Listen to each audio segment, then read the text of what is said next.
So time is of the essence, so I'll kick off. My name's Harry. I'm from the industry engagement team at the Royal Society.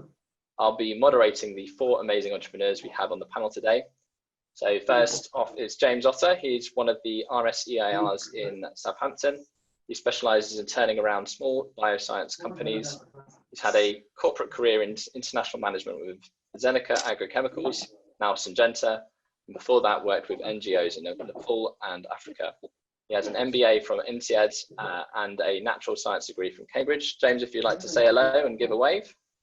Hello, here's a wave. Thank you very much, James.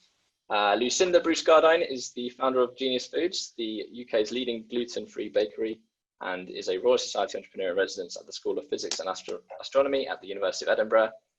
Lucinda, could you give a wave and say hello, please? Oh, she's disappeared off, but anyway. Sorry, good to see you all. Pete Hotten is also joining us. He's got a 25+ year experience in business management. He's a specialist in company formation and development, has held CEO, board and non-exec roles, skilled IP strategist and commercial negotiator. He's currently a RSEIR at Swansea. Pete, if you could give a quick wave and say hello. Hi, folks. And finally, Adrian Burden is a Royal Society EIR in the School of Metallurgy and Materials at the University of Birmingham. He is a serial technology entrepreneur and currently the CTO of a blockchain startup called Blockmark Technologies. He's also the founder of the Malvern Festival of Innovation, manages a privately owned business centre in the Malvern Hills called Wake Innovation Centre. Sorry, Adrian, if I said that wrong. And is the author of the business book Start to Exit. Adrian, if you could give a wave and say hello, please. Good morning. Yep, thanks very much, Harry. Yeah, it's Which Innovation. Everybody Which gets Innovation. It's fine. Yep. So this session is designed for you to interrupt and ask questions. Please ask questions by popping them in the chat box. James, the floor is yours. Thanks, Harry. Good morning, everybody. Just if my internet goes wobbly because I'm speaking from rural Hampshire, I'll probably just switch off the video, which may be a relief. So welcome. You're a very mixed audience. We don't know exactly your background. The poll helps, but what we're trying to do here is walk you through what a business model is and what they look like. And you know, this is only a short session, but it's really just to give you an introduction to how businesses make money. So next slide, please, Harry. Oh, you missed one. No, you haven't. No, so sorry. Yes. So I'm going to talk for about 40 minutes, hopefully less.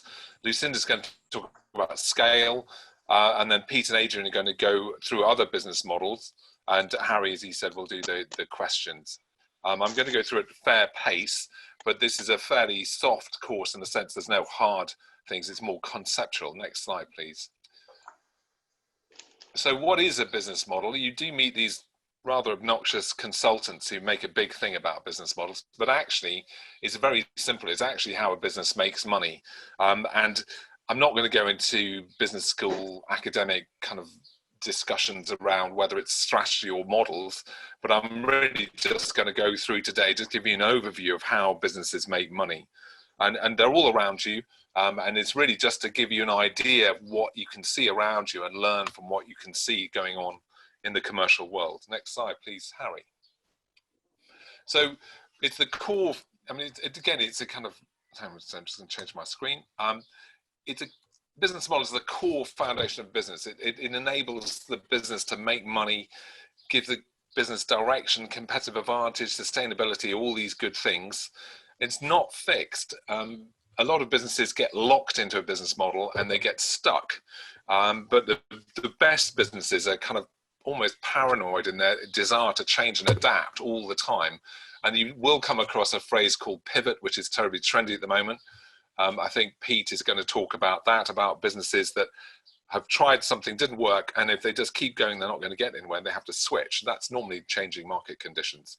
And also for those of you, and I haven't seen the results of the poll, but for those of you who are thinking about going into business, it's a key gap in startup plans. I mean, I see a lot of small businesses, and when you ask them a simple question like, how are you going to make money? There's a pause, and then they tell you about how wonderful their technology is and how clever they are and how wonderful how difficult it's been to get to this stage. And that's not the right answer. It's actually how are you going to make money? And that's the objective of this session. Next slide, please. So as I said, the core of any business plan, they've got to be credible. It sounds a lot of people come up with the most insane ideas of how to make money. They've got to scale, because otherwise people won't give you any money. So if you're going to do it yourself, that's fine. But if you're going to make a proper business, it's got to scale. And Lucinda will talk about that later. What are your competitions going to do? And they've got to, crucially, take account of what the customer wants. It is amazing how many people come up with business plans, but they haven't actually talked to a customer, and nor have they anticipated the response of competitors. And investors will be looking for a model that's transferable, because you may be jolly good and charismatic and hardworking and a wonderful guy, but they need a business model that's transferable in case you get sick or you go away or you change direction or whatever. So it's got to be independent of an individual or a charismatic founder. And maybe Lucinda will talk about that as well. But there we go. Next slide, please. So again, this is not a definitive list, but if you try and categorize business models, I've just pulled these down. You've got mining, digging stuff out of the ground and selling it, a bit like Australia. Manufacturing, obviously. Trading and distribution. So people make money out of just buying stuff and then trading it. Service, which is 80% of the UK economy. I've just given some lists there. Creative, so actually making things that didn't really exist, like Star Wars or whatever, and that's a huge aspect of the modern economies, and probably where most people on this audience will be focused on is technology, and we'll come back to that. So I put down biotech, software, instrumentation, and then of course in the last few years, the last couple of decades, we've seen a whole new area coming through, which is called data, loosely, and we could talk about that for a whole session. Next slide, please, Harry. So I wrote the slide some time ago, and then actually thinking about it, there's so many new business models coming through from software and internet. I thought it warranted its own slide. This is a bit busy, but again, you'll hear the jargon. The way we're teaching this course in Southampton is trying to give people, so they've got the kind of basic conversational business speak. If you look at just software and internet business models, you've got annual license per seat. So any of you using MS365, you used to buy a chunky CD or and spend days trying to load it up, but now you just get it down the web. Those of you in engineering will probably use a CAD machine like SolidWorks. Software as a service is another model whereby you log on with you. That's common in things like SAP and Salesforce, which you'll come across if you're in a big organization. Pay-per-view is an obvious one, like latest films from Netflix. Freemium, so if you're a cheapskate and you use AVG virus protector, that's fine, but if you want a proper one, then you have to pay for it. And also you can see these, the retail industry changing things around, and you have a retail outlet supported by good internet, for example, John Lewis. And then you've got other things like business to consumer, like Amazon, which is an extraordinary organization. And one thing, and it'll come up later in the conversation, but the most profitable bit of Amazon is actually where they loan their computers, well, they rent their computers to people who need them on a kind of pay-per-view basis by the minute almost, and that's a business-to-business model. So B2C is business to consumer, B2B is business. I don't want to go into too much on the jargon, but they do come up later on. Next slide, please, Harry. So good game for any of you with children in lockdown, which is basically work out what are the big technology shifts over the last millennia, if you like, and this is what our family came up with. You can dispute these till the cows come home. It's quite fun over the dinner table, but new technology generates new business models. So you've got time running from left to right, and then nice pictograms. So you've got fire, metals and agriculture, and the next one we came up with was printing. Then there's a big discussion, but we came up with ocean going ships. That's Vasco da Gama's ship. Then there's a bit of a gap, and then steam in 1700, then electricity, because then you didn't have to have your own steam plant. You could get the power to factories without building a plant or being close to a coal supply. And then a big discussions in us whether it's aeroplanes, telephones, etc. But we ended up with transistors. But the key point of this slide is over the last 20 years, the world's gone nuts because we've got mobiles, computing, internet, which actually mean that you can handle things like C19 without the world completely falling apart. And mobiles may be convenient for this part of the world, but for a place like where I used to live in Africa, they are transformational. But again, what I'm trying to say here is that we've had incredible things going on in the last 2,000 years, but in the last 20 years, there's been phenomenal change. So the whole world of business models has changed. Next slide, please. So again, all around you, you are seeing the internet and mobiles and laptops and broadband chewing up traditional models. Now you can talk for days on this stuff, but I mean, just take HMV selling good old DVDs, and then Spotify come along. It's interesting to think that Spotify is about the only European internet company left. Everything else is American. Now that goes back to the point about scale. For those of you who were traveling this year, you probably got some foreign exchange from TravelX, but in fact you should be using Revolut, which allows you to do spot pricing on your credit card by transaction. So it's completely revolutionized the way you do foreign exchange. And if you were I don't know whether people remember TomTom GPSs, but that was a pretty good product. And they must have woken up one morning and found that Google Maps was providing a superior service for free. So again, Google Maps turned up because they want the data of traffic flow, and they just made it free. So TomTom's business model was basically blown out in the space of a few weeks. And then on the right-hand side of the slide, you've got all sorts of new ones. Deliveroo, who'd have thought that?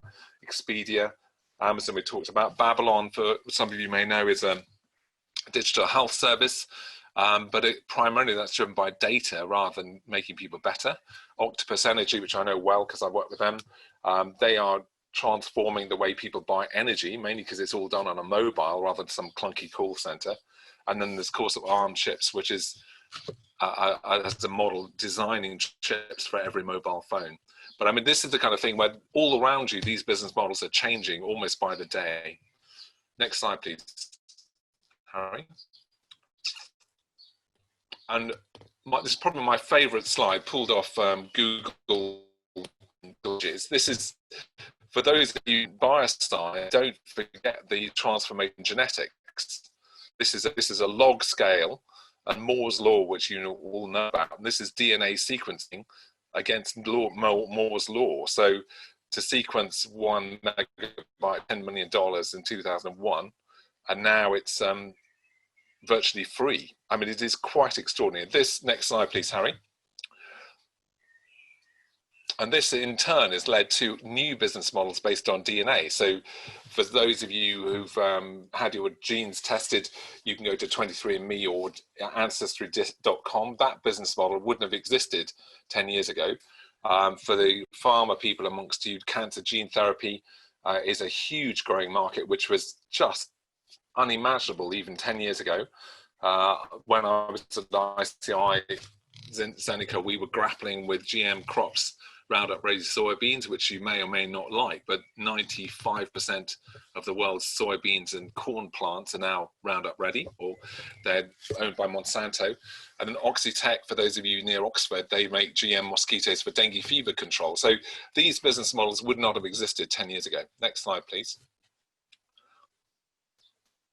So also, I mean, in the last 3 months, COVID-19 is having a go at some business models. So that nice man who runs Mr. Weatherspoons, he's got a problem because his pubs are going to have to shut. British Airways have grounded their flights.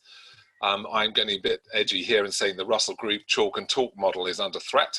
Cruise liners, holidays, cinemas, airports, the lot. And we have no idea where they're going to end up. So this is an example of where I don't think anyone saw COVID-19 coming, but business models need to be resilient. Next, please. So again, C19, everyone's kind of gloom and doomy, but if you were working in Roche Diagnostics, I think you're having quite a good day. What was their model is to stick with it and have a very good, agile, scalable model for making diagnostics, and they're going to make a serious amount of money. Amazon, I think, last time I saw, they'd hired 150,000 extra people in the States to meet with demand. Zoom, obviously, Netflix, Ocado, House Party, and good old Hasbro, which makes Monopoly, which is booming due to lockdown. So things change, and your model needs to be resilient. That's the point of this slide. Next slide, please. So again, for the technology people, and this is largely this audience, I think we need to kind of dig in and have a look at how technology companies make money. And the classic one is to sell a single-use something like a drug or a syringe or a chunk of hardware. That's the kind of classic route. You've got services where, again, what are you selling? I mean, a CRO, the people who do drugs trials and things, are selling regulated experiments. So that's a service, and they're probably going to be charging out by a task or a project. Consultants and lawyers and people charge by the hour, for example. And then I think Pete talked about this last time in the IP session around technology, and you're actually selling and licensing innovation and expertise. And obviously, the more advanced the technology is, the closer it is to a product or a saleable offer, the more you're going to get for it. And then obviously last one, but not least at all, is the data stream, which again, a lot of people don't realize how valuable this stuff is. Facebook got it for sure, Google got it for sure, but a lot of companies even now are generating data, but they don't see how they're going to make money from it. Next slide, please. So again, I'm not wishing to complicate things, but it's not prescriptive. You have to adapt. I mean, technology and consumables are the classic razor blade models for those of you who shave. So if you sell a diagnostic instrument, you might sell a cheap instrument, but actually you make money from the disposable cartridge, a bit like a printer and a printer cartridge. Then there's all sorts of things like products and services, like a fitness device and an analytical service. And if you have an MRI machine, there's no point in buying an MRI machine because you won't be able to fix it yourself. So you'll probably buy a whole package of technology. You'll buy support, upgrades, training, all sorts of things. So these business models flex, but again, the key thing is to get your thinking clear about what you're actually selling. Next, please, Harry. So again, going back to a bit like the jargon, again, the digital disruptions creating new models, like, for example, Sensign Health have set up in Oxford, where they're actually selling answers using NHS data to answer commercial questions. Again, you can go through that. That can be a debate in itself, but that's a new model. If you're a worried athlete or you live in Wimbledon, you've probably got a Fitbit. So that's selling fancy exercise monitoring kit, Worried Well. And they've got Strava, which is free, but they're hiding the data and using purposes. Next, please. So again, when you are writing a business model or trying to work it out, the best one of all is recurring revenues, because that means that, again, it sounds a bit jargonish, but you're actually meaning getting people coming back every year, every month, paying you a subscription, paying you something. So you don't have to resell things. You don't have to go back and see them again. They just quietly take some money off you. And it's loved by investors. You can captive customers, you can lock them in through contracts. It can be very disruptive and painful to change. For example, Salesforce, which is a commercial software package for customer relationships, if you change, they will wipe your data. Or they can hand it back to you, but as a CSV file, which is virtually worthless. So they are quite brutal. Once you're locked in with Salesforce, it's very difficult to leave. But again, this is the kind of thing that you guys have to think through. Examples of maintenance contracts: you might have a boiler with a boiler cover, which you hardly use, but from the boiler people or the gas company, they're very happy with that. Software as a service we mentioned earlier, that means that you can get a regular payment for access to software. And then if you want to buy an aeroplane, you rarely buy it outright, you normally lease it. Okay, next slide, please, Harry. So again, and I don't want to be kind of impetuous, but most young companies don't think through the pricing. I've worked for time in Denmark and in Germany, and both those business cultures are much better at pricing. People really think pricing through. The Brits tend to just flippantly say, well, it costs us 100, we'll sell it for 120, that's fine. No, absolutely not. You've got to really think through what the value to the customer is and what they will pay for. And this could be a class in its own right, but you've got to really think it through. A lot of people think providers will pay for savings in time and money, but that's very difficult to actually price and even more difficult to get people to pay for. And often, certainly academic groups underestimate the value of their internal know-how. The things that they do every day, because they've been doing it for years, they may be the only people in the world doing that. So don't underestimate the value of internal know-how and skills. And if you do diagnostics, a very timely subject now, A lot of people price their offering as a cost of ownership. So the whole thing, instrument, the consumables, how much lab space it takes up, how much labor it takes to use, and you can actually build a business case for the customer around how much your diagnostic is going to save them and all these good things. Next, please. So again, I don't want to steal Lucinda's thunder, but you are going to get investors.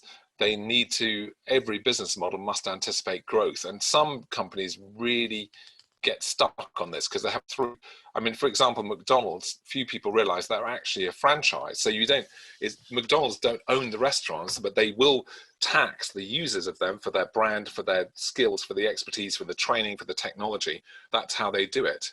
Flextronics is a company that not many people know outside electronics, but they're a huge outsourced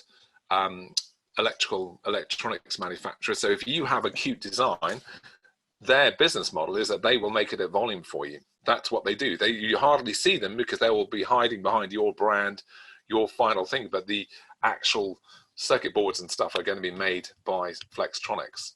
And again, there's a whole class on this, but maintaining quality and service can be difficult because often when you scale, you have to have the systems in place so that quality is maintained. And I've had various situations where you change manufacturer, you scale up, and then things fall over because it's a rubbish product at the end of it.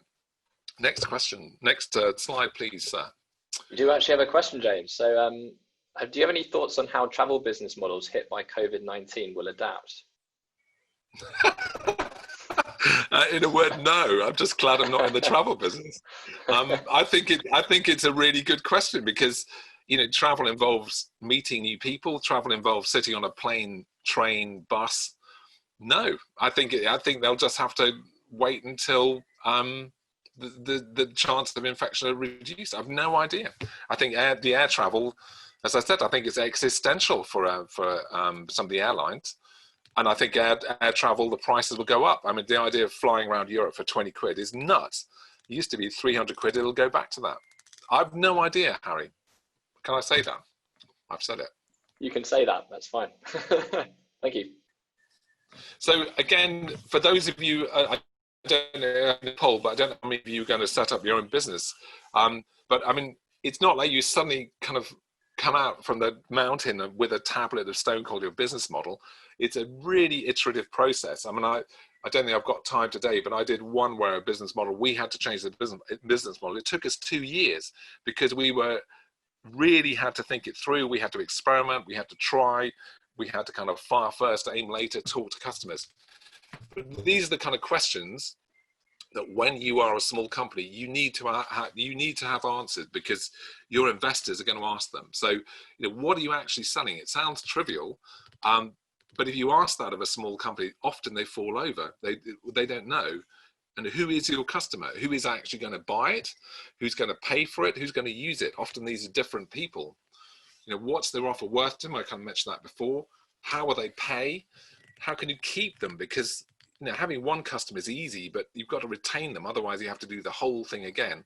That's why when you see mobile phone contracts analysis or internet stuff is all around churn. So how often do you keep customers? How loyal are they?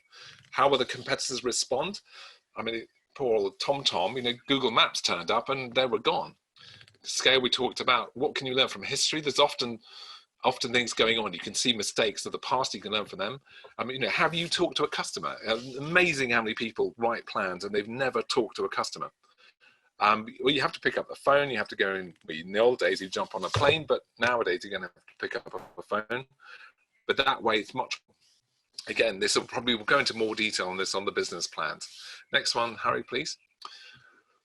So again, if we just go back to the history things, I mean, if you look through the list, I don't want to give you a lecture on business strategies and business models, but if you look down this list, the successful ones, people have made some big moves and they've really paid off. So Microsoft, for those of you who remember, moved early when they'd said, we're not going to do hardware, we're just going to do software. Skype had technology ready, I think around about 2000, and they just didn't launch it because the broadband wasn't good enough. The phone quality was going to be rubbish. They just held it back and then launched. Monsanto and GM Crops I mentioned before, they backed their own science and actually secured some really good seed quality. That's another subject. iTunes, they dumped Steve Jobs, the late great Steve Jobs, dumped the iPod and launched iTunes with the iPhone. Now that was quite a move, and that really paid off. And why did Google succeed? I mean, you can go through this, you can have a lecture on this, but they're just a better search engine. And the fact you don't see adverts is really good because they're so annoying. ARM, we talked about, they're just really good at designing chips. Amazon, I wonder whether Steve Bezos actually thought about this, but the computing power behind Amazon means it's so enormous, they just ship out their spare computing power, and that's by far the most profitable bit of Amazon. It just picks out spare capacity. Boohoo, for those of you with teenage children, they've really got a grip on fast fashion and web customers. EasyJet, a long time ago now, but they were first to use innovative web-based booking for, they really started from scratch, saying we're going to build an airline from a blank sheet of paper. And did they do it as well as Ryanair? Big discussion, but they made the move. Abcam's a good one for those of you in biochemistry. Founded, I just looked it up, they were founded in 1998, so just before the web, and they said we are going to be a specialist web supplier of antibodies. And then they're now worth nearly £3 billion, 2.95 billion pounds. Rolls-Royce had a problem selling aero engines, so they actually changed their model. They said, well, somebody interfering, but anyway, the Rolls-Royce changed their model, and they said, we're going to rent engines because actually it's easier for everybody if we just rent them and charge them by hour of service. And again, you can see they're struggling. They may have regretted that now, but nobody's flying planes anyway. Next slide, please, Harry. So again, I don't want to get personal, but there are some dinosaurs out there as well. So, will we see department stores for a long time? How are they going to adapt? Huge out of town market, are they going to be around for much longer? Terrestrial TV, looks like to me, newspaper. And also getting a bit controversial, traditional chalk and talk education. You can't get the kids to meet. How the heck are you going to do this? And people can adapt. I mean, Waitrose is an interesting one. Yes, it's a great supermarket, but John Lewis invested in Ocado, the software to go online very early on, and there's been all sorts of corporate rows and divorces and things. But now Waitrose have got a pretty good online offering as well. So that's an example where people saw the trend and adapted. Now, whether it succeeds or not is another issue, but at least they're on the move. So next one, Harry, please. So again, key messages, the big finish coming up here, folks. So basically the business models, key messages, basically you hear all the jargon, you get all these waffly consultants, but basically it's how businesses make money. And one of the key drivers is pricing. Actually, what are you selling? How are you going to price it? And the British, I'm sorry, I'm going to get racist now, are pretty useless at this, most of the time. You must include a means to scale. And you've got to adjust all the time. You've got to adjust to the customer's needs, market conditions, competitors, and how the technology is evolving. If you're just sticking in your old, if you're getting fat, lazy, and comfortable, you've probably got a problem. So you need to move all the time. And you will, if you ever go out for investment, you can expect it, the way you make money to be far more rigorously tested by investors than the technology, which they probably won't understand. They just want to know how you're going to make money. So for those of you who've done some business reading, there's a famous, I think he was Austrian, a guy, a fellow called Schumpeter, said that creative destruction makes way for innovation.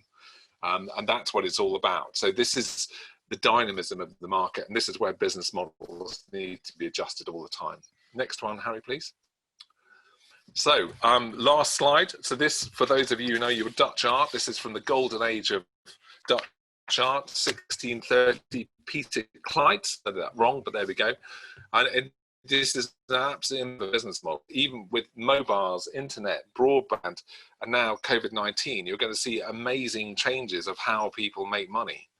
And for you, maybe starting out with your own company or working within a big company, people are going to have to change and adapt. And it's, if you can try and get your head around how you can adapt and make things change, then it would be really exciting, and enjoy it. And look out the window and try and see how other people make money. I mean, if you look at just supermarkets. I mean, Lidl and Aldi are doing really, really well because they don't stock everything. They just have a limited range. It's cheap, it's fine, and they're doing really, really well. So again, it's slightly probably not that relevant, but again, this is a very dynamic situation and things are moving really fast. So enjoy the ride. Right, that was all I was going to say. 32 minutes, Harry. I'm done. Well done, James. That was very well done. Very quick. I've got a few questions from the floor. With pricing, what is the best way to work out what people are willing to pay? Market research, financial model, or just pitch it high? That's a really good question. I think you need, I mean, again, it's like asking people how much they want to earn. You're always going to get the wrong answer. I think you just need to do the research and you need to have insider information. And I think if you sit down with somebody, in the old days, you sit down with them face to face and go through their business and you'll come up with an idea. I mean, for example, I'm just thinking in agchems, agrochemicals, we used to have a rule of thumb that whatever it made the farmer, the chemical made the farmer, we would charge a quarter of that. So they might get, I don't know, $100 a hectare more, and we would know that if we charge more than $25, that was about the limit. That seemed to be the rule of thumb. So some industries have settled down to a kind of pattern. Basically talk to customers. I'm a firm believer of managing by wandering about, talking to people, really understanding what it brings to their business. I mean, give you an example. A group in Southampton, who remain nameless, have developed some superb gene technology where they can actually sequence the key gene switch for anti-cancer reactions by cells, and they priced that as how long it took them to do, which is one FTE, one PhD for 1 year, so 100,000 quid. The value to the chemical companies or the pharmaceutical companies would be, I would think, in the tens of millions. So they got it completely wrong. So instead of thinking how much does it cost us to do, we'll charge them that. It's not what we will bring to the chemical company, the pharma company, which is a guaranteed drug target after a year's work. So they've got it completely wrong. So I think they think it through with somebody who's been in the industry, I think is my rather one thin answer. Can I add to that, Harry? Of course, go ahead, Pete. It also depends very much on the type of market you're in, because if there are other people out there with other products which can be seen as competitive products, you should have a look at how they price, because how you price may drive customers to your competitors, or alternatively, if you think about the Lidl and Aldi story that James spoke to, your pricing could be attractive. So if there is competition or other offerings which are in the same market sector, have a good look to see how other people price and how well they're doing. Thank you very much. So another question. So obviously we're talking to a lot of people who are based around, their expertise is in technology development. Is there any advice on how to get a partner who is more on the business side?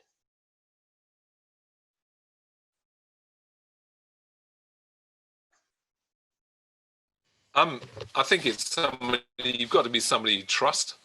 And I think it's you've got to be somebody you know, because I think going into business is a bit like any relationship. It's very easy to start, but more difficult to end. And I wouldn't rush into it. I've seen people who've met somebody at a conference, thought they were okay, and in fact they were a complete crook because they didn't actually work with them long enough. I mean, I think my criteria for when I'm interviewing or helping people with this is, would you go on a camping trip with this guy? And that actually normally thins things out pretty fast, because you're going to, if they are going to be a proper partner, you're going to get to know them really, really well, and you're going to be very close for a long time, and you do need to have a level of trust. I wouldn't rush into it. I don't think there's any pattern, and I think in the post-COVID-19 world, it's going to be really difficult. But it's normally through connections, through networks, through, Pete's a good guy, Adrian's a good guy, work with Lucinda, she'll have some ideas. Don't rush it. But I don't know what else other people have to say. All right, thank you, James. Final question at the moment. Actually not final question. If your company is not getting the returns you expect, how quickly should you adapt your business model? And will quickly adapting it damage or be confusing to the to your stakeholders and your staff? Well, I mean, again, with the risk of seeming like Radio 4, it depends. I mean, we won't have time today, but I ran an equine MRI company, and we were selling MRI machines to vets for, same price as a house, basically. And the vets say we just can't afford it. We love your stuff, but we can't afford it. So we switched it. So we actually crowdfunded the sale of the MRI. We actually gave them away and then charged people per use in the software. So we changed the business model around on a pin, and the barrier to entry went down. Do you want an MRI machine? Yes. Will you pay us half the revenues? Yes. Here's one. So all of a sudden it transformed the whole business. And that took us 2 years to do, but we almost went bankrupt in the process. I think this is where the skill comes in. I think you need to be flexible, and sometimes it's worth, and then you need a good board to say, well, actually stick with it. It does take time to get market take up. Don't panic. You're on the right thing. Stick with it. And at the same board 6 months later, guys who want to hide pivot. I mean, Harry, I can't make a simple answer. Harry, I have another example. If actually, if your company isn't making the returns you expected, don't necessarily automatically pick on the business model. It could be the people who are trying to make the business model work. I was on the board of a company that was failing to meet its revenue projections, and we did a little bit of research, and it wasn't the business model that was wrong. It was the people trying to implement it. They didn't have the right skills. So we had some choices. We either had to upskill the people or get new people. But we did a mixture of both, and the fortunes of the company slowly turned round. So it wasn't the business model that's fault. You've got to have good quality people as well. And I believe Lucinda will maybe touch on that later on. I think just to reinforce Pete's point, I mean, what went disappeared. The core function in ICI was sales and marketing.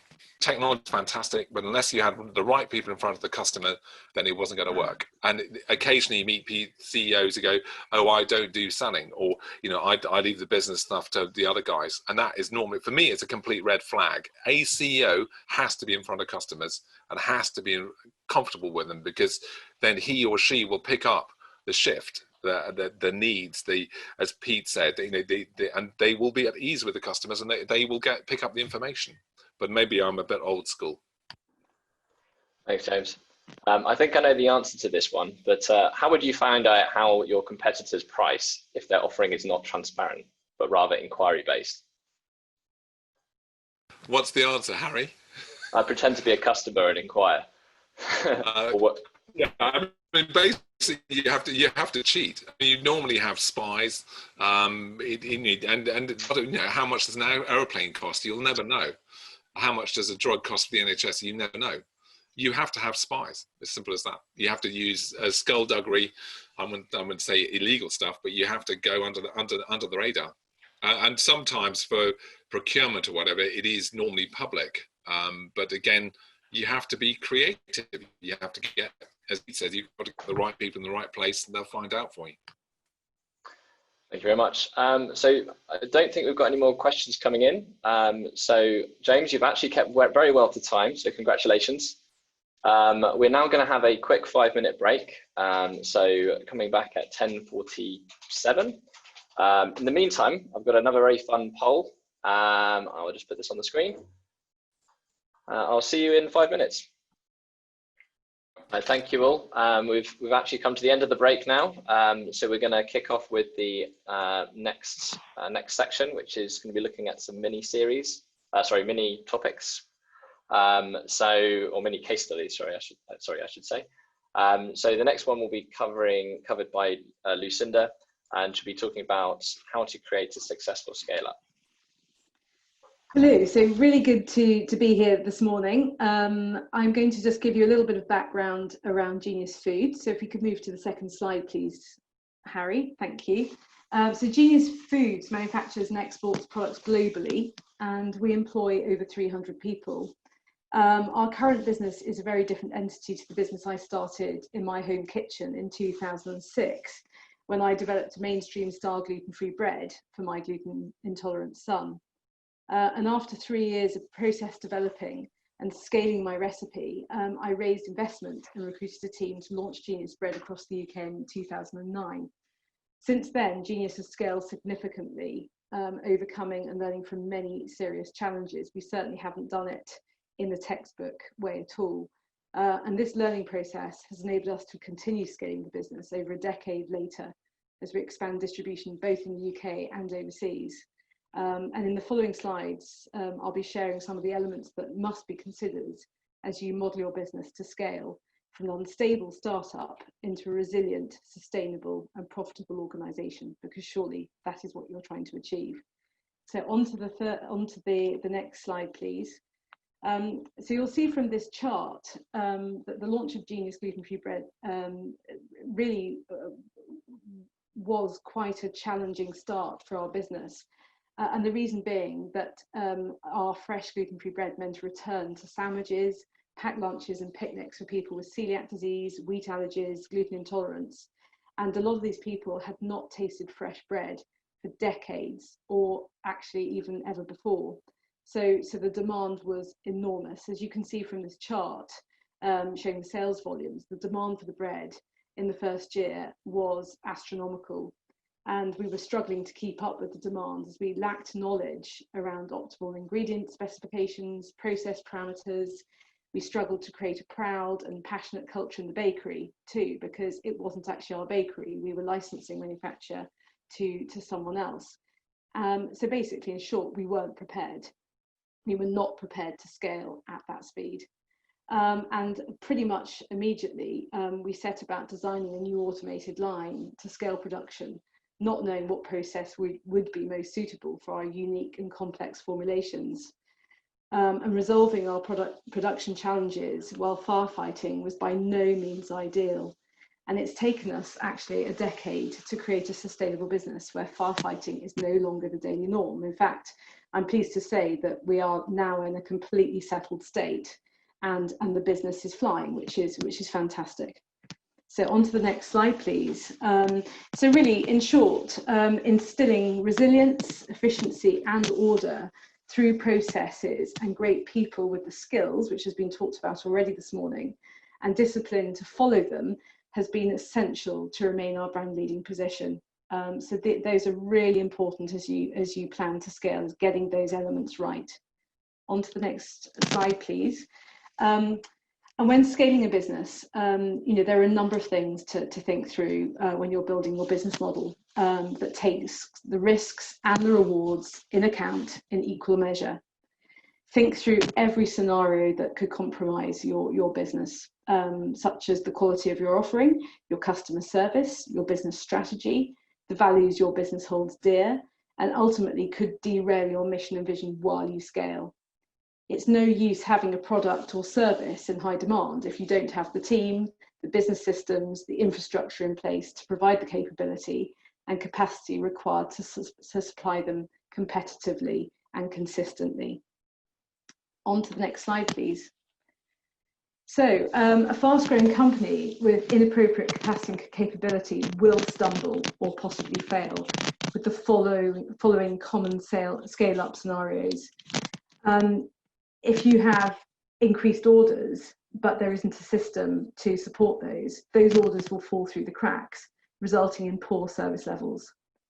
If you have insufficient staff to cover the workload, and maybe a team that is not ideal for the startup phase, because they no longer have the skills required to instill order in the fast growth phase.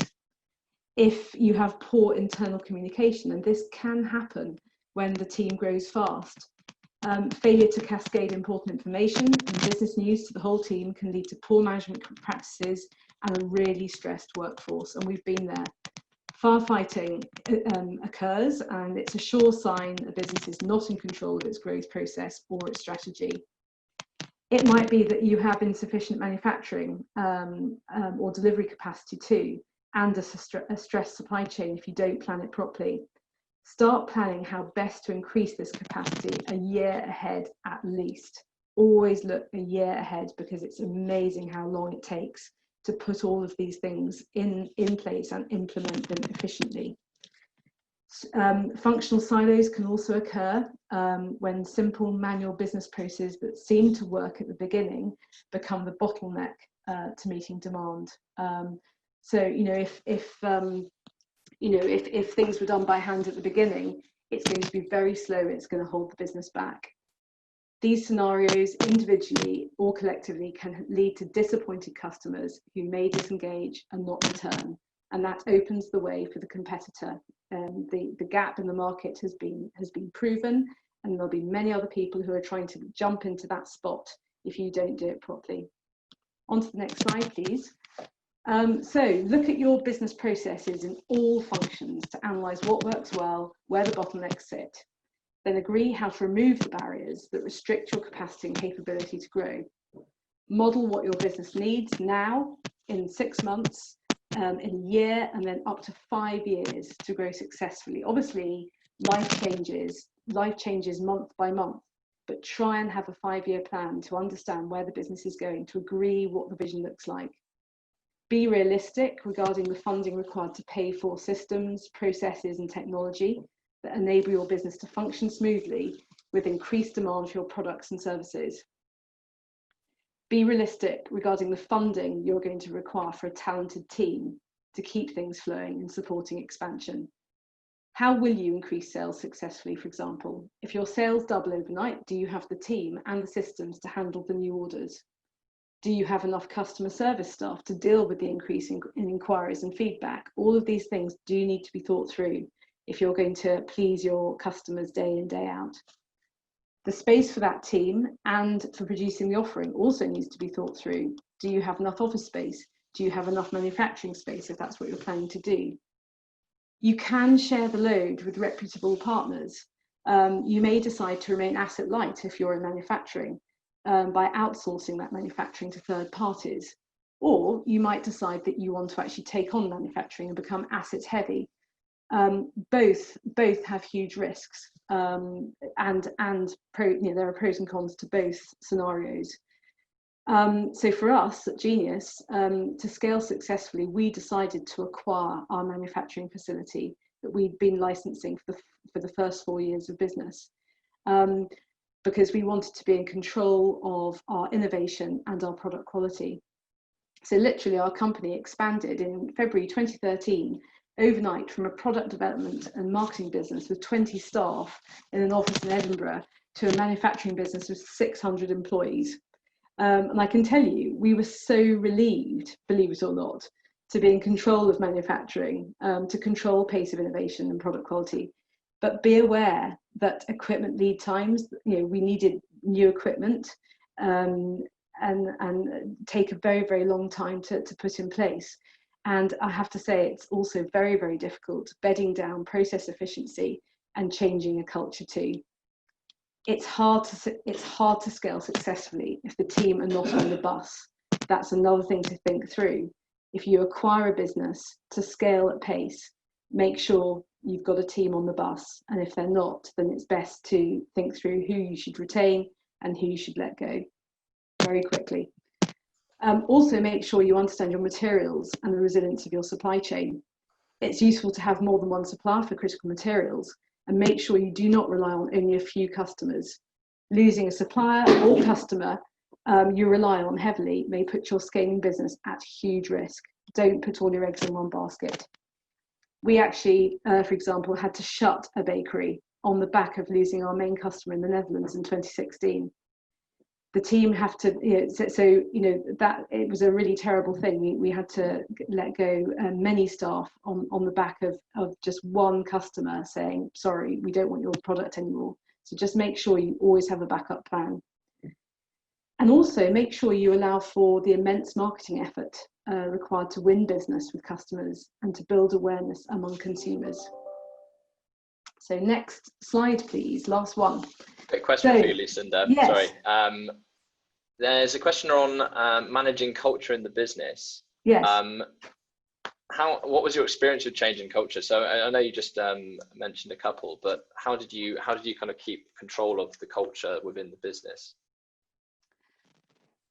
We were very slow to act because we felt that we needed to retain people that we had inherited, to retain know-how, when actually our business really was being undermined by people who were not on the bus. So looking back, we would probably be further on in our business journey now if we had acted very, very quickly to deal with the negative forces that we had in the business at the time. So I would say that culture is everything. If you have the wrong culture, it's really, really hard to play out the vision that you want to achieve, because people are everything. You know, you can have the best systems, you can have the best equipment, you can have the best product, but if you don't have the people who are absolutely behind what you're trying to do, it's really hard to achieve it. Thank you. I've moved on to the next slide, so when you're ready. Okay, so last slide. So to achieve a meaningful scaling model, just to give you a quick run through, start with a detailed sales growth forecast. I mentioned that at the beginning, giving you year 1 to 5 in a spreadsheet, broken down by number of new customers, orders, and revenue that you want to generate on a monthly or even weekly basis. The more granular you can be, the better. The more realistic your forecasting will be in the end. How will the sales growth be secured? Scaling your business obviously assumes you will sell more. Do you have the sales structure in place to generate more sales? Look at the sales from end to end. So ask yourself, do you have a sufficient lead flow to generate the desired numbers of leads? Marketing systems to track and manage those leads? Do you have enough sales representatives to follow up and close leads? Do you have a robust system to manage sales orders? These are all really important considerations. Do you have a billing system and a receivables function to follow up to ensure invoices are collected in a timely manner? Create a weekly, monthly expense forecast in the same way to understand the cost of adding the technology, the people, the infrastructure, and the systems to handle increased sales, and to anticipate where and how expenses will rise. And look at every item on your current P&L to see how it might be impacted by the growth. Create the team structure and skill set for each role required to forecast staff costs. It's really important to really be sure about what the structure of organisation will look like as you grow. And establish the cost of facilitating growth. Take time to think through the cost of the skills required and restructuring accordingly. Deploying new technology and automation to reduce resource required and increase efficiency. That might be one way of going. And can you, for example, automate manufacturing, the inventory and delivery of a product or services? Or will you need to increase the team numbers to do this? You may also be able to scale by outsourcing some of your business functions to a reliable partner rather than spend time and money scaling it internally. That's another way of doing it. And as always, though, don't put all your eggs in one basket. Make sure your partner knows you have alternatives if they don't perform. It can feel very cozy at the beginning of a contract, but if you see that the partner can't actually cope with the growth of your business, things can unwind very, very quickly. The other thing to think through is, do you need a board to provide governance and that strategic direction? Sector expertise and access to contacts and markets. Choose your board members really wisely. Who will you need on your management bench who will be able to deal with all that growth, all that growth throws at them? Recruit doers who have a proven track record of growing businesses. It's very easy to bring corporate people in who have had massive teams around them. Well, in a fast-growing business, it's quite often not the case. That you really are having to roll your sleeves up and just get cracking. So get people in that are happy to do that. And when will you need new team members to start? It takes time to build a great team, a bit like building a manufacturing facility. Allow at least 6 months to a year to complete that restructuring. And you might not have got that restructuring right. So make sure that there's a get out clause if people aren't performing in the way you need them to perform. Do you have a clear business vision, purpose, and story to attract the right people? That's really important. Investing wisely in technology can make it easier and less expensive to scale a business. So think through that. And really finally, growing a business is an expensive activity. It's essential to consider your strategy for raising sufficient funds to invest in growth. You can do that through grants and awards, you can do it through equity, through bank debt, or a mix of all of these options. I think most of the important elements of readying your business for scaling is making sure your business story stands up to scrutiny and excites people. You will not attract customers, investment, or a high caliber team if your business purpose and vision do not hang together or are poorly communicated. To get excited by your business, all potential stakeholders must buy into the story, understand why it will benefit them, and why they should choose you over the competition. There is a lot of work to get through, but the stakes are high. But if you get it right, your stakeholders will stay with you through thick and thin. So thanks a lot. Very happy to take questions if anyone has any. Thank you very much, Lucinda. So unfortunately, because of time, we've got to go quite quickly. So I've got two quick questions for you, Lucinda. One is, how has Genius protected their product and market share? What's your IP strategy on that? It's through constant innovation, staying really close to our consumers, really understanding what they're wanting, continuing to hold on to their trust and engaging with them very, very closely. So keep the consumer at the core of everything you do. If you don't understand what customers and consumers want, then your business will not succeed in the way you want it to. Thank you. So just to clarify, is the recipe a secret? The recipe is a secret, but we actually rely very heavily on innovating that recipe all the time. We evolve our recipes all the time. We're never happy with them. We're all working out how to make them better. So it's like a constant evolving process. Thank you, Lucinda. So last question. So when looking at forecasting for the business, is it better to overestimate sales or be conservative on the numbers when approaching investors for the business?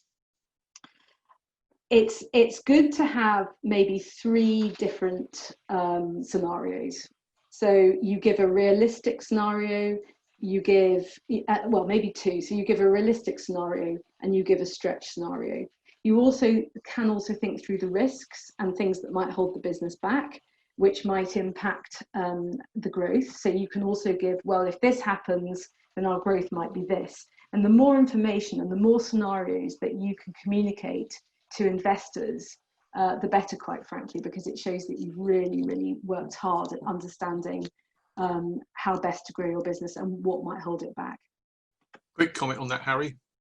From an investor perspective, looking in at the many people who pitch, the one thing I always look for is, do you actually have some reasonable assumptions? Because if people are just saying they're going to make £10 million in the next 2 years, without any basis for that, then they lose credibility very quickly. On the other hand, if there is some credibility and they have some assumptions, assumptions might be wrong, but at least they've looked at them. So that's very, very important.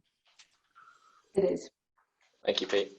Okay, so in the interest of time, I'll move on to the next speaker. Just to repeat, the EIRs the panel will be staying behind afterwards for a few minutes to answer any questions that don't get asked.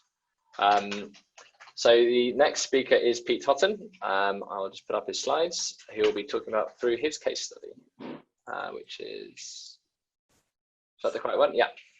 Okay, I'm going to crack on quite quickly.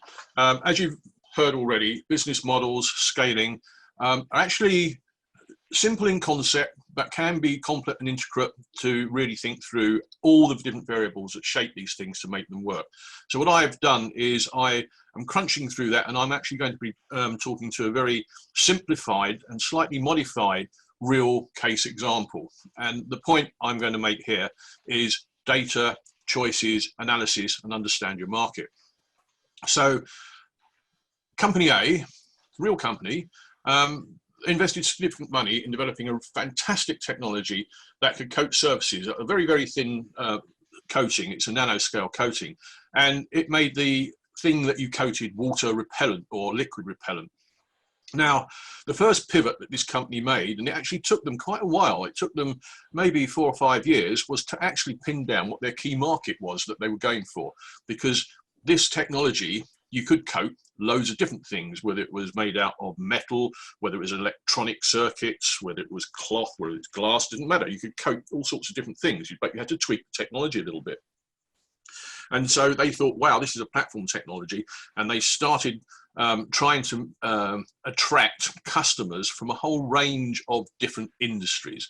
Well, this was very time consuming, and it led to little bits of orders here and there, but it wasn't really doing what the investors into the company wanted. So after a lot of analysis, they actually went and said, right, well, what we're going to do is we're going to target mobile phone manufacturers. And I'll come on in a moment and show you why.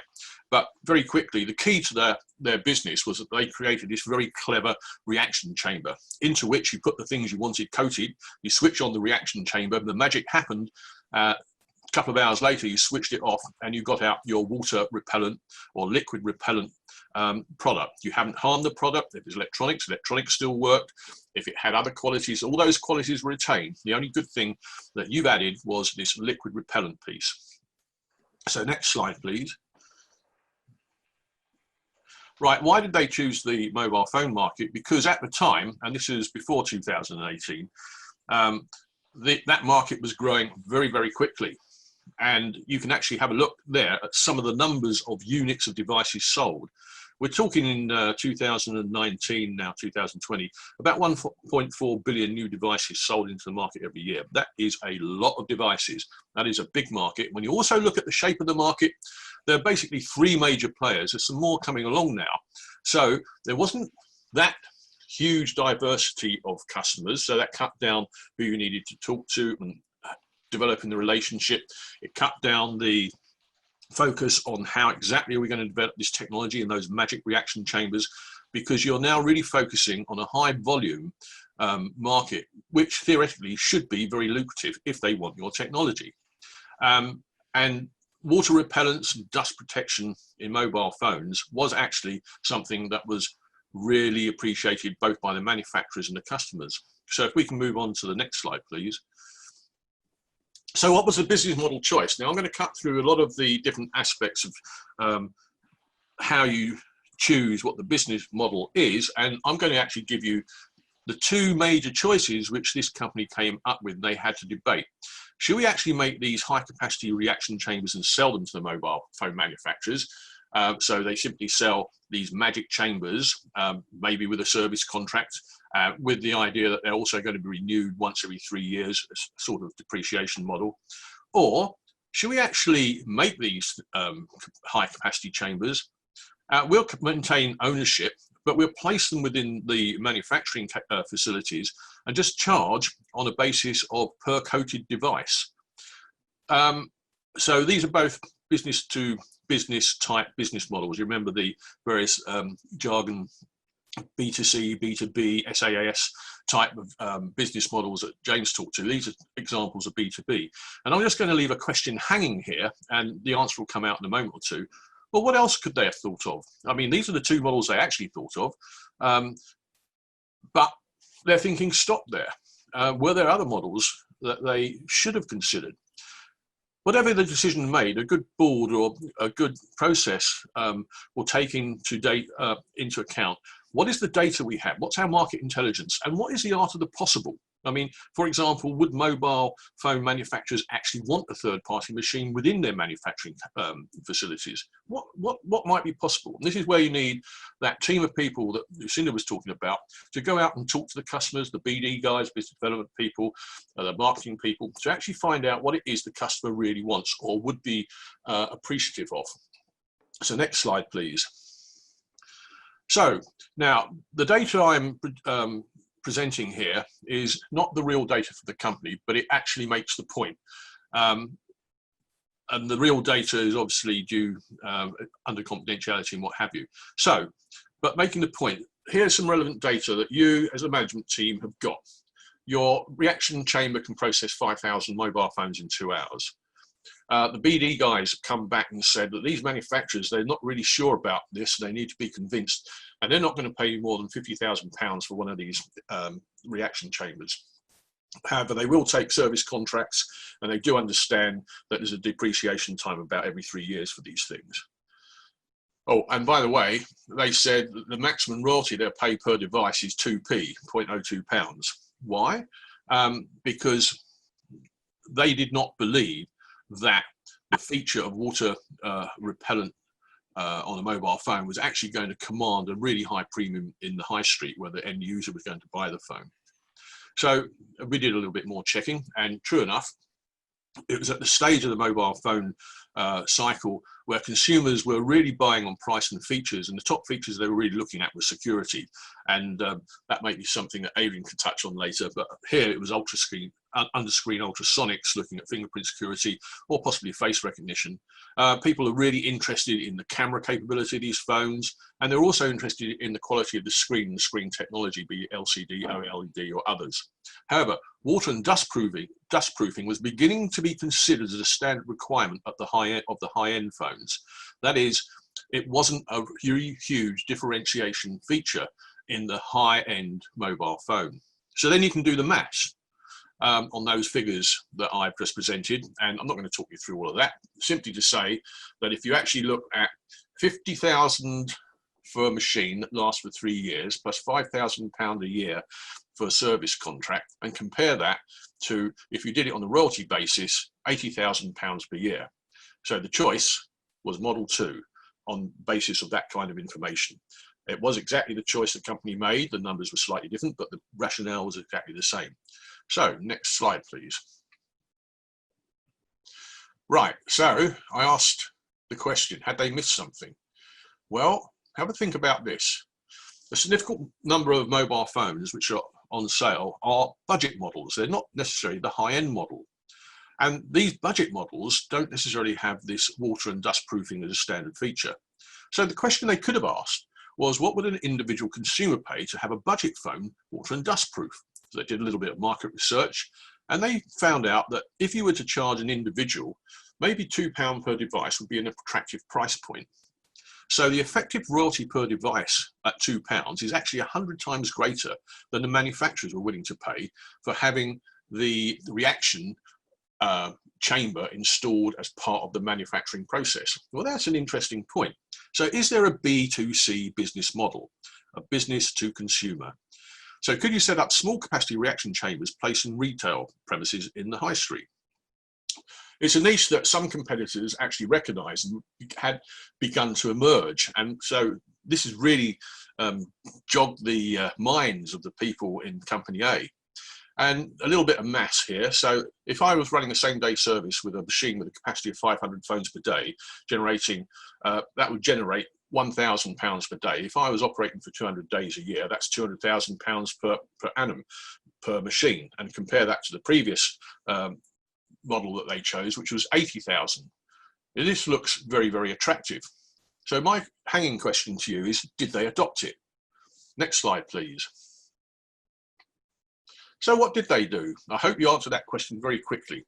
Right, well, company A was a young and growing company, and they were scaling. So they had all those issues and things to think about that Lucinda was talking about. And they stuck to their original choice of B2B. And why did they do that? Well, for a couple of reasons, really. Because water dust proofing, although not current on all mobile phones, the trend is it's becoming more of a standard feature on phones. So even the budget phones now are beginning to have waterproofing features as standard. And so they actually saw that the B2C model had a limited future, where the B2B model will be around for a long time and hopefully continue to grow as the volume of devices grew. And secondly, the cost of actually developing a slightly different type of chamber with different capabilities, new service teams, systems and processes to serve the B2C opportunity. As you heard, serving the B2C opportunity is not straightforward necessarily. It is quite complex, as Lucinda's example shows. And they thought that would be a distraction from the long-term goal of getting companies A technology adopted by all major phone companies. So they stuck to their original choice of B2B. Now, these are some of the things that you have to think about. What are the numbers? Who are the customers? Where in the value chain are you going? And what are the trends in the market? So hopefully this little example has illustrated some of those. And just a nice note that today Company A is thriving and it's developing new versions of their technology and their product offering for a whole range of applications. So it's quite a good story. It was a long struggle for this company. Took the best part of 10 years to actually become really stable and get a really growing and thriving business, but they are now doing well. And I'd just like to finish the example on that note. Brilliant. Thank you very much, Pete. So in the interest of time, I'll move on to the final speaker, Adrian. If you do have any questions for Pete, please put them into the chat box and we'll ask them at the end. So we'll move on to Adrian, who has the final case study on his own experience with Singular ID. Adrian, off you go. Okay, yes, thank you, Harry. Indeed, so those of you that were here a couple of weeks ago will recall that I gave the example in the IP discussion about the spin-off that I did in Singapore called Singular ID. So I thought I'd use the same case study to explain a little bit about how we came to find a business model for what we developed. So very quickly, just to explain what we developed, we were in a research institute very similar to a research environment here in the UK, and we came up with some material where we could create a random pattern, very fine detail, every time, and we used this to create like a unique fingerprint that we could put onto products to show that they were genuine. So it was an anti-counterfeiting technology, and being a spin-off company, what we realized was that obviously we needed to license the IP, which we discussed at the last session, and then start a startup company. So at this point, we had very little idea actually about what the business model would be. Naively, we thought, anti-counterfeiting would generate lots of revenue for us. We would just simply sell products and off we would go, and we would raise finance in order to achieve this. The first step of actually getting the license agreement in place required us to think carefully about the business model, because the royalty payments actually had a big impact on both the revenue, but also how those royalty payments were going to be calculated. We needed an understanding of the business model for that. And actually what we did, and I think, one of the things you can do in this situation is seek help, as we've already discussed. So what we did actually was work with the local campus of INSEAD, the business school, who were always looking for case studies for their own courses. And this is the case at a lot of universities. If you can tie up with a business school, the students can be used to look at your own idea and come up with business models and ideas around how you might sell the product. So we did this with INSEAD in Singapore, and they actually looked at a very niche application of putting our technology onto diamonds as their first case, which is not something we pursued, but it gave us a lot of insight into how we might actually charge for our product and service. So next slide, please, Harry. As Pete was just saying, the key thing is to understand the market before you go out and try and come up with a business model.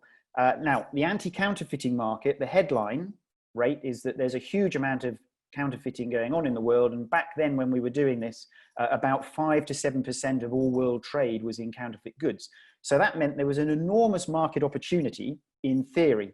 But of course, there's no way that a small startup company can anywhere, expect to capture that kind of market. And this is a big problem when you're analyzing a new technology going into a market, is that you think perhaps you can grab everything. So against that headline, we actually had to drill down and ask the question, well, who is going to buy a product that tells you that another product is genuine or not? And who really cares? And actually, anti-counterfeiting is a really complicated issue anyway. Not only do you have authorized factories doing product overruns, but you also have copycat factories just producing, completely outright counterfeit products. This actually impacts the brand owner greatly. They have to service returns, warranty problems. It impacts their reputation. But ultimately, of course, the end customer may not even care if they're buying a counterfeit product. And that largely depends on what the product is. So clearly, you're not going to want to buy a counterfeit medicine, but actually you probably maybe not too worried about a counterfeit handbag. So against all of this, we started to try to piece together, well, actually, what would we do in terms of selling a system? So if you look at the next slide, please. What we did, and this is a slide that we used way back then to try and explain to our investors where we were and what the various components were. It also helped us kind of divide out what all the issues were. In the Institute of Materials, we were focused on the materials. So we were focused initially on that technology, that tag, that unique fingerprint. But of course, that unique fingerprint is no good on its own. So we actually, as a company, had to create the fingerprint in terms of a label or a tag. And if you're going to tag products with high volume, you need to be able to make your labels in very high volume. In order to read the labels, we had to develop a specialist reader. That reader somehow had to communicate to a database, just like with an immigration system, to check the fingerprint against the original record. And so we actually had quite a complicated system of labels, tags, readers, and data management. And we were doing this 15 odd years ago. So, you know, data management and mobile phone communication, which we're very used to today, was also in its early stages. So what I've shown on this slide is, first of all, the complexity of the system. And all the time we're thinking, well, what can we sell and what can we charge for? And therefore, what is the business model that's going to make money for this startup? And we quickly realized that as a startup with very little revenue, mainly you know, through some bit of consulting, we didn't have a lot of capacity to build our own production lines. So actually what we looked at was, could we use existing production lines, for example, label manufacturers, to make what we're doing? Could we go to contract manufacturers to make the scanner? And could we retain our IP? And how much of that would be a resale model and how much of that would be a licensing or sub-licensing of the IP?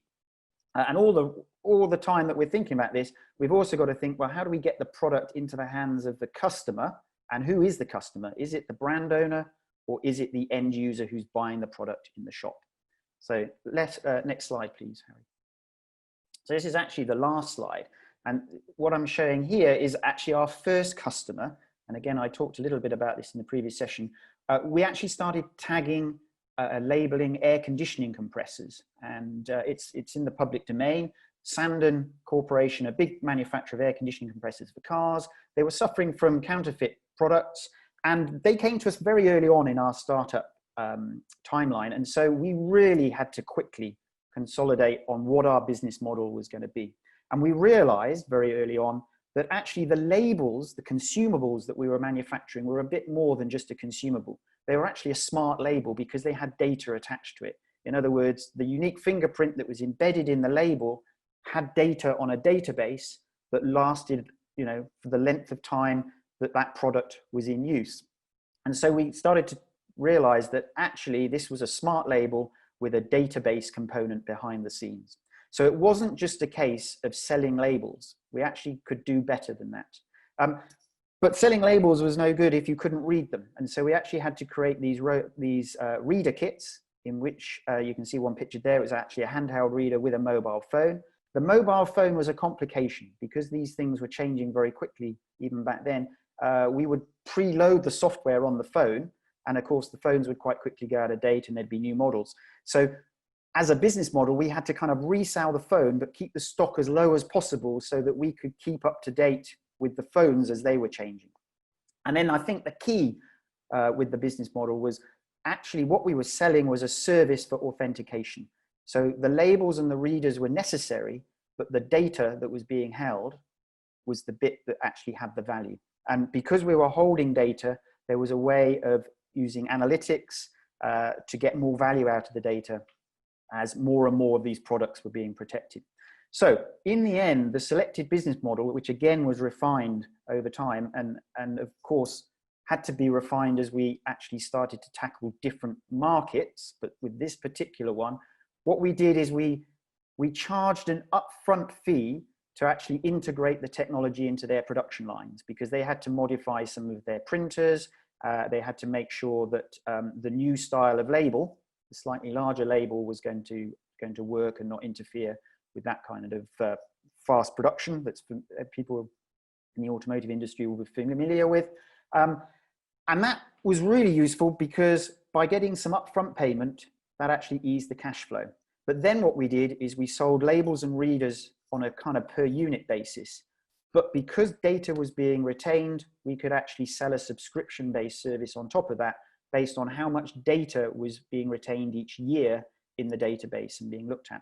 And what was great about this model was that as more and more products were being labeled, the actual amount of data was, of course, growing. And as James talked about in terms of software as a service and getting that recurring revenue, we had that where it actually accumulated each year and built up. And the way we actually achieved delivering all these components was through contract manufacturing and to some extent toll manufacturing, which is where we supplied some of the materials ourselves. So we used some of the manufacturing facilities that the client used for in their supply chain, worked with those companies to be able to deliver the labels, for example, on just-in-time basis that they were used to. And the end result was that we actually kept the customer, and they started rolling out this technology onto other models that they were also trying to protect. And then the final point of the puzzle really is, okay, who is it that actually did the reading? Well, in this case, it was the authorized distributors that were interested. So they were having trouble with fake components being returned to the distribution centers and to some of the larger workshops. And what they were able to do was demonstrate at the point of sale using these readers that the product was genuine, but also they were able to look at the products coming back, particularly those which were already labeled, so after a period of time, and check that they were indeed genuine. And we did see fake labels on products, fake ones as in trying to duplicate what we'd been doing with our anti-counterfeiting. And then finally, this is a business-to-business model, a B2B that's been talked about already. We did start to think a little bit about a B2C for some other things. We were eventually acquired by a pharmaceutical packaging manufacturing company who were really interested in applying this kind of business model to pharmaceutical blister packs and medicines. And there, what we actually started to investigate was, could we put our reader technology into, for example, shopping malls, so that people could go in a bit like you would use an ATM and have a service where you could verify from something you bought in one of the many shops in a mall. You could go to a central point, perhaps at the information desk, and verify your product that way. And that's where we started to morph into a more business to consumer model. So that's really where I want to end there on that case study. Thanks. Thank you very much, Adrian. So we've got a few minutes for a couple of questions for the panel, and I've got some questions coming in. One is running two model, so is having two business models sustainable for a small company? Well, in our case, I think it's hard because certainly early on when you're trying to explore what works best. I think one of the biggest, most useful things you can do in a smaller company is have that focus. The only thing I would say about two business models where you can perhaps investigate things is with what's often called a freemium model, where you offer something for free and try and grab customers that way, and then charge for premium services. And what you can do in that instance is you can vary what you're pricing your premium services at over time and experiment. So you see this happening with a lot of software as a service companies. Harry, I'd like to add to that. I think for a small company, focus is really, really important because you're going to be resource limited. And if you try to do too much too early, you're not going to do anything well and you have a high probability of failure. So I would encourage people to think very carefully about their business model.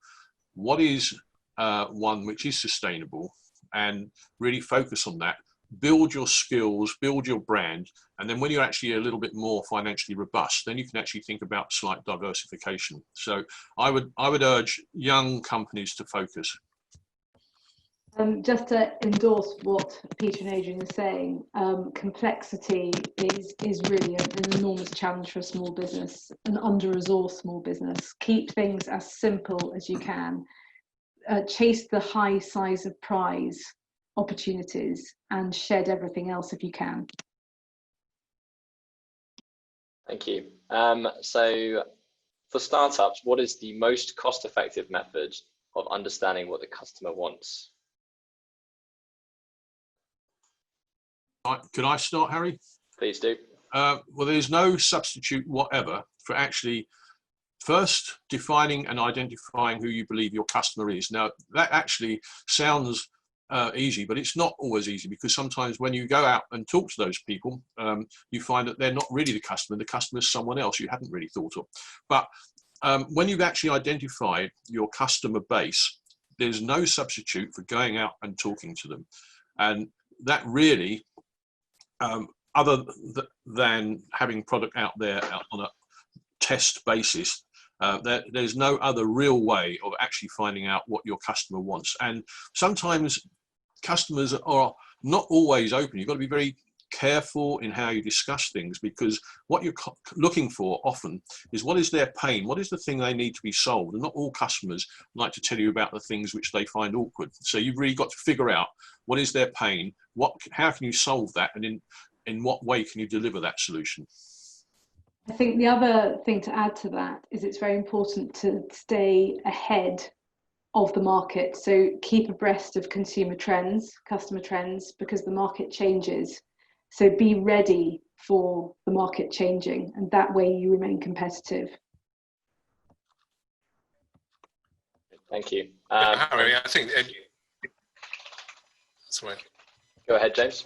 I'm really just reiterating some of those points. I think you've got to go and see people face to face, and now we're going to do this in a few months' time. But if you send people the email to get a live back, so you've got to actually understand them. And again, you can't substitute just meeting people and sitting them down in their office and really don't turn around. Where I was being live consistently, I had to fly to the States every other week to actually eyeball customers. It's really, really important. And they will, inside conversations or comments, they'll, as Lucinda said, they will show you how their thinking is changing. And to an earlier point around the bot, but sometimes you can run them in parallel.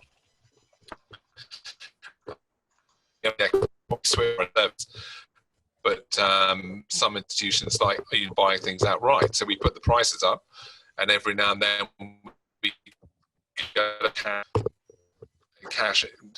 dollop of cash from a university that had bought a machine outright, but then they were linked up with normal service models or whatever, service contract on them in parallel. As I think everyone said, keep away from most. Last point, and when I'm on a board of a small company, you keep in the process of being, you know, the agent hates it when you say, well, you can have any three. I think it's three. Sorry, James, your mic is very distorted. Thank you very much. So so with that, I'm gonna call a close to the session. So I'm very sorry for overrunning, but the panel have worked really hard to try and condense a very large topic into 90 minutes. So hopefully you found it useful. The panel will be hanging around for a bit to answer any questions that you have. So if I haven't read out your question, then please stick on the call. With that, I'd just like to say a massive thank you all for joining, and a huge thank you to the entrepreneurs and residents. The session has been recorded and will be shared in the next week or so. So we'll be sharing that out. And in the next session, we'll be covering corporate culture, incentives, and working in teams. So before you go, we'd really appreciate if you complete a quick poll. Just enjoying all these poll tools, but you could just please enter onto this poll. With that, thank you very much. Have a great weekend, and we'll see you next week.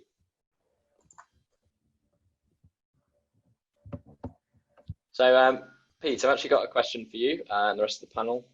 10 years seems a long time for the coatings company to achieve success. How did you keep the investors engaged? And was there pressure from the investors to change the model? There was enormous pressure from the investors. You can't believe how much pressure there was.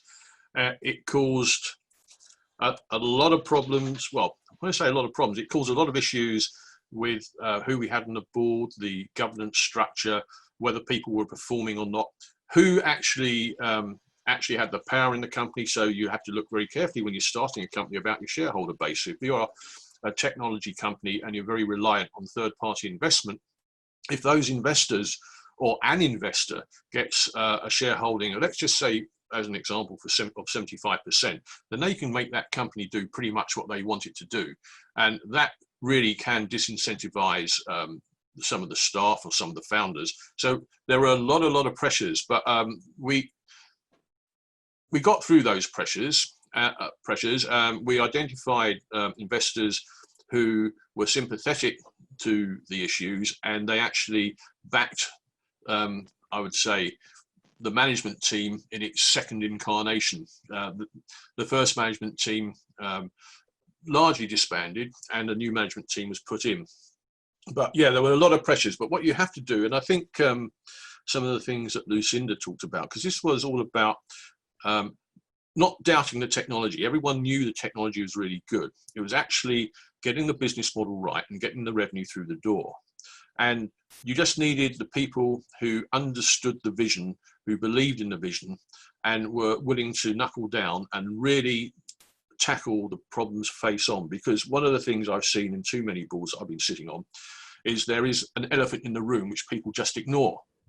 There was a classic one where we had a board which had very nice sales revenue projections. They could justify why these projections were true, but every quarter they were slipping. They were 10% down, they were 20% down. And yet the board, and one of the reasons I resigned from that board was the board refused to take that head on and really look into what were the reasons for those revenue projections being wrong. And so you've got to front the issues, and you've just got to use your abilities to negotiate to the point where you still have a business. I don't know if any of the other entrepreneurs want to comment on this, but yeah, actually running the company, a young company, and scaling it can be very stressful, and it can be the cause for a company to fail. But if you've got a strong vision and a strong team, you should succeed. I think just to add to what you say, Pete, the importance of the board cannot be underestimated. If the board doesn't want to understand the detail of what's going on at the coalface, then that will have a huge negative impact on how that business performs. I think, and that's really important. Refreshing the board every few years is also a really good idea to keep it diverse and fresh. I think the other thing just to mention is if people think they can build a sustainable business in 3 years or even 5, then you know they're very lucky if they do. It can take really 10 years or more to build a business that really settles down, is profitable, sustainable, efficient. So I think that's one of the issues we have in this country. We think we can build a business very, very quickly, but there's so much that has to be taken into account and got right for that to happen. Yeah, I'd really support that, because another business which I spend a lot of time with was a business based on molecular biology, and that took 17 years to go from a small startup from a university through to a sales process to a multinational. But that's not an unusual time frame for a cutting edge life science technology. So yeah, absolutely. Depending on which sector you're in, but life sciences, which is the one I'm most familiar with, but also some of the med tech, some of the engineering things I've done. These are not businesses which you can realistically, in most cases, think from naught to finish, or naught to sale, or naught to sustainable business in 3 years. That is very rare. Yeah, and also just to confirm the point, I mean, I lost count how many turnarounds, but I'd say 10 issues. When you actually strip down to the core of the problem, it's around an board and or an incorrect business model. When I say I may have a board with a very dominant in the wrong pick, a weak chairman, who's around in the wind when somebody starts shouting at them, or it's who's vision, but actually they're on the wrong. To your point, Lucinda, the business, people think it's about but it's technically numbers and people. And to Pete, the most common. Sorry, James, you're breaking up. Could you turn your video off? Yeah, that's probably. Yeah, I'll do it for you. There you go. really good. There is, you can't see me. I think it's really difficult. Getting a good balance is really difficult because you get people who just notice you've got to have a pretty aggressive, assertive chair person in charge saying you can kick them out, and they'll be out. You've got to be pretty ridiculous. Thank you, James. Thank you. Over. So I've got a question. Well, it was for Lucinda. I'm going to change it slightly. The question was asking about sustainability development goals and what Genius are prioritizing in the future, but I guess it's open to all of you. And how do you think sustainability is going to affect business models going forward? As far as Genius goes, one of our big sustainability projects at the moment is packaging. We use plastic packaging because we produce fresh bakery products. We've managed to make our bags recyclable for the bread, but we use the thick MAP packaging for our longer life products. Now, the one thing to bear in mind is the reason they're long life is because of the packaging, and that reduces waste. So there's a bit of a balance to be struck, but if anyone out there knows of a MAP packaging sustainable alternative, we would love to know about it, because we're still really struggling to find something that's not porous and will allow our products to stay fresh on shelf for up to 9 months. Thank you. I think this is a question for Adrian, but what is the data that is being uploaded other than a genuine or fake model? How do you make money from this? Do you maintain your own data service or outsource it? Okay, yeah, so I didn't go into the detail of what data was being stored, but effectively we were storing a magnetic fingerprint. So it was sort of the data that represented that pattern on the product. What we were storing, though, is a bit more than just that. We were linking it to a unique serial number. So each of the products were uniquely identifiable. And also that could also be linked to the manufacturing data and the product number and so forth. What we also did in terms of the authentication service was when they were verified out in the field, we would also store information relating to the date and time of the verification, where it was being checked and whether it had been checked before and so forth. So, and this was 15 years ago. So these sort of things are talked about a lot nowadays, where things are tracked and traced. But back then it was quite new. And so what we saw in terms of making money was that we could charge for hosting that data, but also per authentication, for example. So on a almost like a pay-per-click model, which we hear about nowadays. So I'm not involved in the company anymore, but at the time we were not outsourcing our data; we were storing it ourselves. There weren't such things as the Google Cloud, Amazon data services, and so forth. I think trying to do something like this now would be really quite interesting, because there'd be lots of ways to make additional money and offer improved services. Just a quick follow-up question. Were you considering the circular economy when you were developing this technology? A little bit. So it wasn't really a buzzword back then, but I guess the precursor to the recycling of electronic products and so forth was being talked about. So certainly we had thoughts that it may be a way of tracking products through their life cycle and making sure that they were recycled or repurposed at the end. But no, not really. And it would have potential now, that kind of thinking, certainly. Yeah. Thank you. I think that was the last question. So congratulations all. Thank you very much for your amazing answers and speeches, presentations. So I guess we can debrief another time, but I'll see you all next week. Thank you very much. Thank you, everyone. Thanks, everyone.